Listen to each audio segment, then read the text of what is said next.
Anong trip mo lately? Sa ate mo! Bakit lahat na lang type mo lately? Lahat na lang, because very sensitive ka lately. Bakit? Ano Hindi, yun? bakit mo? Bakit? Nako, di na kita papayar sa mga Brazilian friends ko. Dalagang Pilipina. Talagang Pilipino ba yung ganun? Inaaway. Dalagang Pilipino pala yung ganun eh. Hindi. Ano? Mahilig ako sa babae magaling kumanta. Hindi nakanga ako sa babae magaling kumanta. Kaya ito hindi. Hangang-hanga ako. So, zero pala ka. Napakanta ko man din ikaw din kuminsan, di ba? Di ba? O tapos? Kahit nung si Cassie, napakanta ko. Pupunta din daw dito sa ulit siya. Tapos? Kigoy, tapos nakagawa. Alam mo na, Ano meron? anong meron kanino? Doon na kayo. At excited ka at narinig ko nag-ayos ka pa talaga. Siyempre, para sabihin sa kanila dun sa lahat na Those are bago na ako, nag-iba na ako. Malakas na yung confidence ko. Di ba? Get over it. Ayun, Pumunta kay Voltage na? But no. Na nag-improve na si Joseph Emilbigal na dating Teka. Hindi maganda itong naririnig ko. Skinny. Ano na naman to? Ba't may mga kailangan kang ipakita sa panayan? Bakit? Ano na naman to? joke lang. Ano to? Anong... Nagsalita lang ako? Biglang iniiba mo na? Hindi, Ivan. Iniiba... Taga-States yun, di ba? Marunong magsalita. Taga-States? Oh, ano? Oh, ano nga? Pero matagal na siya. Ano meron sa'yo? Pero matagal na siya. Ganun. Ako din sa States. Natakot sa'yo, dyan ka na. Usap ka, makinig ka sa ate mo. Anong meron? Ba't ako naganyan yun? Tigel? Anong meron?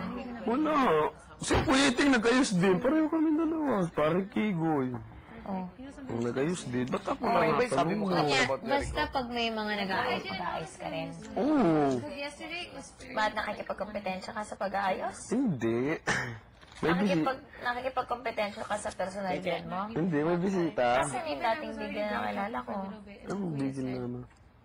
Tinuturuan ka lang namin kung paano yung tamang paglalakad at pag-aayos. Pero hindi mo kailangan kalimutan kung ano talaga yung character Then did they talk mo. to you? Sino ka na ba ngayon? BIWG. Hindi na kita kilala ah. Bagay nagbago naman ako nung gano'n. Hindi oh. Ex-girlfriend. Parang ano yan. Ano? Tapos lahat ng gagawin mo, tinatanong mo namin kung okay ba And to. I kinda get how she's related. Tulad ng Anong meron sa akin? Pati yung pagkain mo, tinatanong mo. Pwede bang kumain? Pwede ba And then, mag-rice? so what did they ask? Parang Carla, pwede ba mag-rice? Parang Carla, pwede ba kainin yung ganito? Bakit ka nagagaganyan? Gadiet ako noon. Kasi gadiet nga niya ako. Oh, ba't hindi mo ba alam yung tamang... Siyempre yung iba. Hindi mo ba kayang disiplinahin yung sarili mo? That's right. Ha?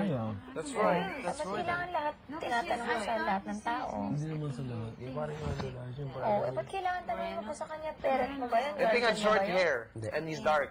Oh, Natanong lang. At alam, siyempre lahat ng katawan. He had short hair. ano nangyayari sa'yo? Yeah, that's right. Anong wala eh? Photos kanina umaga na pagalitan ka. Square face din siya. No, is it brown? Oh, ba't ka na pagalitan? May itong hilig. Ilang beses kang pinagsabihan? No, he's Ilocano. Paano yan oh? Eh, ba't hindi ka tumitigil? Naplano namin ni parang Kigo yung ano. Yung sasayaw nga yung kasayaw namin. Eh, paano kung para sa'yo pala yung kanina? Hindi pala para kay... Kaya nga alam ko, sinabi ko na pagkakamali ko. Oh. Pagkakamali din siya. May pagkakamali din ako. Pagkakamali ko yun yan eh. Oh, anong pagkakamali Kaya nga niya? ako yung nagpakakumbaba man din. Sabi ko Anong pagkakamali nino? ako. Oh, ano? Kaya nga ako yung nagpakababa man din na sinabi ko na ako na yung mali. Nagpasensya ako sa kanya. Tapos sabi niya sa Ano yung exact words na sinabi mo? Sabi ko, pasensya na po Kuya Roy. Sabi ko gano'n. Puro na lang pasensya. Gano'n. Nakasawa na. Oh, Yun. ano ba sinabi mo? Wala na, tapos sige pa rin salita. Ano pang sinabi dapat mo? ang tao, dapat matuto na ganyan. Parang, Ano pang sinabi mo? parang may naalala ko sa nakaraan ko na yung taong dati, may mga taong nagagano sa akin. Parang, parang umano yung puso ko. Nasaktan ako. Yun, sinabi ko na, pasensya na, mahirap ako makaintindi. Kasi kulang at hindi ako pinang-aralan ko. Yun bang sabihan ka ng 5 beses na tumahimik? Hindi Dahil naman ba sa sa tahimik. edukasyon yun? Hindi naman sa pagtahimik. Kumbaga may sinasabi niya yung parang sa pag-intindi.